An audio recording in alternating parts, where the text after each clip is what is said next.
Estamos hoje debatendo sobre o Plano Nacional da Educação, PNE. Se você já não ouviu falar, eu creio que já, mas se não ouviu, vai estar ouvindo mais falar e é algo sobre o qual nós precisamos estar informados. O Plano Nacional, atualmente, ele vem lentamente, acho que os dispositivos, não sei exatamente nem qual seria o termo técnico correto, mas eles vão sendo votados e coisas vão sendo acrescentadas, enfim, e decididas no Congresso Nacional.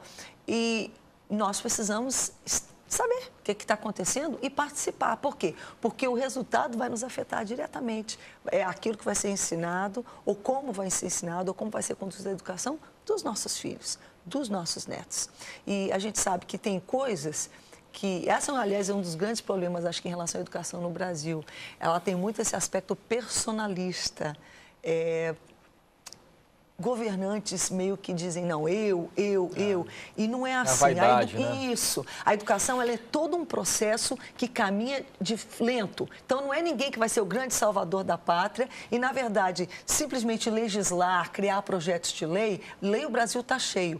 Quando é que vamos ter um governante realmente interessado em dar aquilo, em dar o olhar realmente para aquilo que a educação precisa em termos de infraestrutura, em termos de salários de professor, em termos, por exemplo, uma das perguntas que já veio dos nossos telespectadores, o que está acontecendo no Brasil que encoraja aquela pessoa atualmente, aquele jovem, rapaz, moça, que é aluno hoje, para ser professor no futuro, escolher essa profissão? Na verdade, né, o que a gente percebe é que a motivação hoje de um aluno virar professor, né, é a admiração, de repente, pelo conhecimento que aquele professor possa transmitir para a turma, esse respeito que ele vai adquirindo no status. Professor que se destaca. É isso, não tem outra motivação para esse aluno virar professor. E você tocou num ponto-chave, Rebeca, que é o seguinte: é a questão do investimento com qualidade e com continuidade. Então, no meio político hoje, tem aquilo. Há muita vaidade... Só perdão, vou te interromper. Mas por que eu falei dessa vaidade desse meu projeto? Porque quando é essa coisa personalista, deputado, quando muda o governo, o outro governo fala, não. O caminho é outro. Vamos limpar, vamos passar uma régua em tudo que tem a cara do outro, porque agora quem vai aparecer sou eu. Então, às vezes, a forma, você vai até rir, mas é isso que acontece. A forma que um governo tem de imprimir, não. Nós vamos imprimir agora a nossa cara na educação. Vamos pintar todas as escolas de laranja.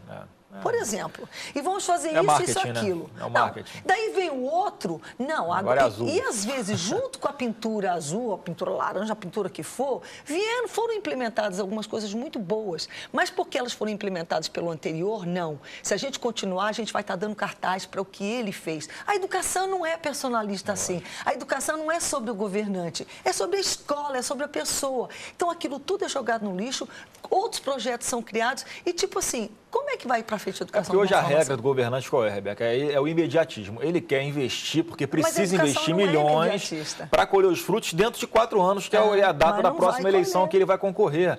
Então a gente não percebe esse compromisso, esse comprometimento com essa continuidade. Com um país, né, com um projeto realmente, né, preocupado, um projeto de Estado. Então, para investir pesado, para valorizar o professor, né, para ter uma escola com uma boa infraestrutura, porque hoje em dia o aluno vai para o colégio basicamente para encher a barriga. Ele não tem comida em casa, ele vai no colégio para comer quando tem. E que bom que tem. Então, olha só, não pode ser só hoje isso. O aluno está indo por causa da comida. E, obviamente, não pode ser só isso. Então, um governante que, ao investir pesado, né, para ter esse aluno em tempo integral no colégio, com ensino de qualidade, com professores motivados, vai colher os frutos desse investimento daqui a 15, 20 anos, talvez, portanto, no governo de um outro governante, que não ele. Mas então, se o próximo esse é um problema... der continuidade ao que ele estabeleceu, também. porque esse é um problema se chave. Substituir tudo... Mas assim, e nem tudo, a gente fala só em recursos financeiros, né? Há um grande nó a ser desatado, que é o planejamento, o projeto, do conteúdo, das diretrizes. Mas o plano não devia ser Agora, o que acontece? Como é que disso? esse plano... Olha só como é que é o retrato da maldade, né, que tem nessas casquinhas de banana que tem nas entrelinhas desse plano. Algum pai que está nos assistindo, já foi convidado para participar de uma audiência pública para tratar do Plano Nacional de Educação ou do Plano de Educação, né, do seu estado, do seu município? Nunca foi. Quando a gente percebe que há audiências públicas no Congresso, por exemplo, Rebeca, quem participa são as ONGs.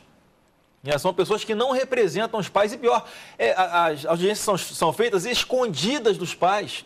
Porque se os pais tomarem conhecimento do que é debatido nessas audiências, primeiro que vão ter um nojo, né, só de saber o que está sendo debatido.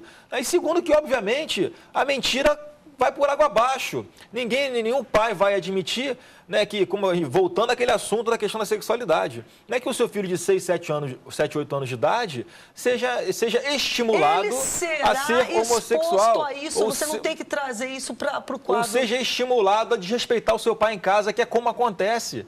A gente percebe que em alguns lugares a gente pega sempre os bons e os maus exemplos de outros lugares para que a gente não aplique ou aplique aqui.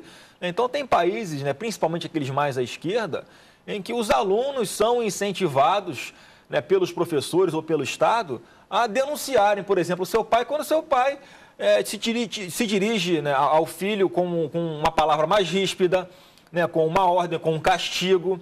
São incentivados a denunciar o pai, porque não é assim que se faz. O que está por trás disso, como eu falei, é um projeto de poder, no meu ponto de vista, né, principalmente do PT aqui no Brasil, e isso passa pela desconstrução da família, isso passa pela segmentação da sociedade, porque quando você cria o nós e o eles, Rebeca, você cria um atrito. Flávio, olha como essa questão... Só para concluir, aí o Estado entra, né, com as suas propostas mirabolosas como o grande resolvedor desses problemas e da forma que vai fazer com que aquela criança possa crescer sendo respeitada, e não é por aí. Olha só, o contrário, investir na fortalecimento da família. Essa questão é complexa, porque quando isso é apresentado, e eu já fiz vários programas aqui, por exemplo, sobre abuso infantil, abuso contra crianças. Há abusos? Há. Infelizmente. Lógico. E nós não estamos aqui defendendo o abuso. Uma criança que é abusada, né? Ela sofre. Agora, disciplina, ordem, aquilo que uma família... Isso é aquilo que uma família estabelece. Mas da forma que a coisa é passada, não é feita essa distinção. Então, tipo assim, equivale a você tentar ligar, porque não é fácil educar e lidar com essas questões. Demanda tempo, demanda um direcionamento, mas para parecer que está, ou para fazer de uma forma, quem sabe, até irresponsável, você faz aquilo que a gente usa com a expressão, você joga o nenê com a água do banho. Em vez de jogar só a água do banho fora, porque a água do banho está suja, ela precisa ser descartada. Mas você tem que tirar o nenê, porque o nenê é o tesouro. Certo? Então, a integridade familiar é o tesouro. O valor da família, o respeito aos pais. O pai ter poder no sentido correto, no sentido pleno, saudável. São referências, né? Ele é necessário. Senão, um país sem autoridade, onde que esse pai é? Para isso que ele está vendo o resultado. Mas o que se faz? Não. Porque um pai abusa, então agora nenhum pai pode chegar e pega e joga tudo fora. Vai com o pai, vai a autoridade, vai tudo. Nós não podemos deixar isso acontecer. Eu estava alguns dias... Nós não podemos deixar isso acontecer. Alguns dias indo para a Assembleia, né? A gente passou em frente a uma escola pública ali em Copacabana, na hora da saída, né?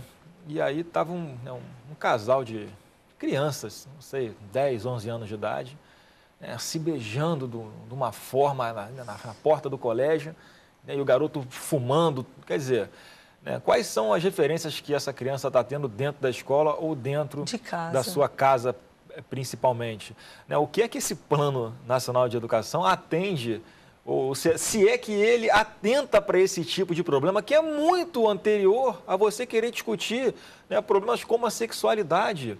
É isso, Rebeca, é o resgate da autoridade. Hoje em dia, olha quantas notícias nós vemos, né, de alunos e agredindo professores. Recentemente, uma criança de 8 anos de idade deu um tapa na cara de uma professora que chamou a atenção dele.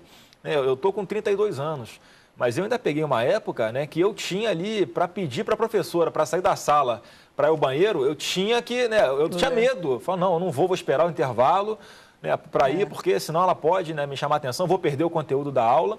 E hoje em dia não. Né? Então, a gente são essas referências, né, que vão se perdendo.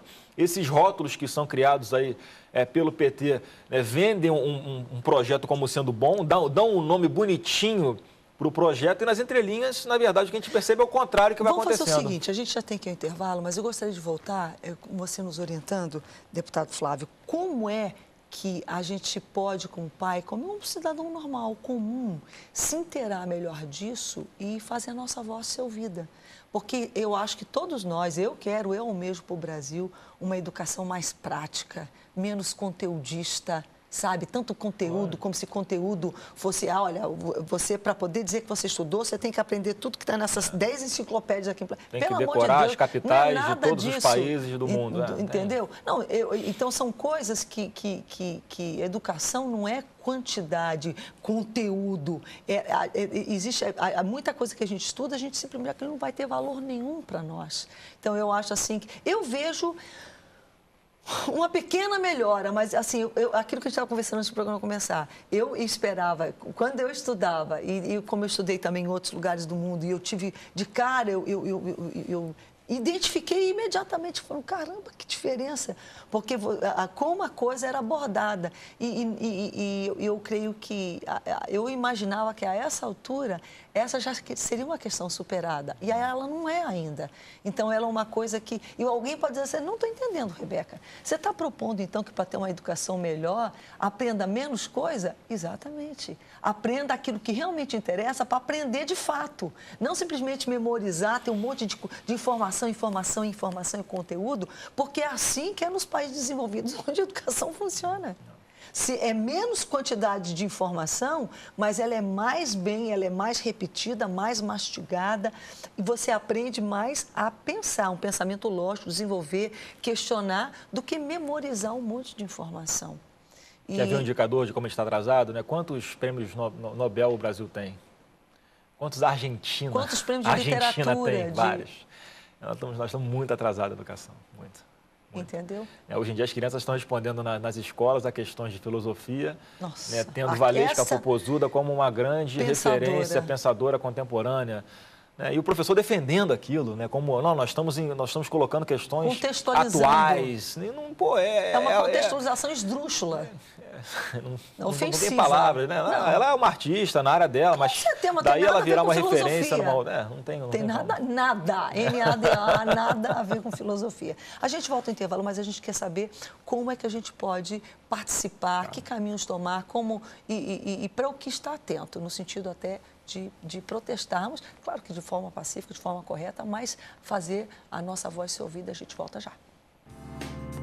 Cabeça pra cima.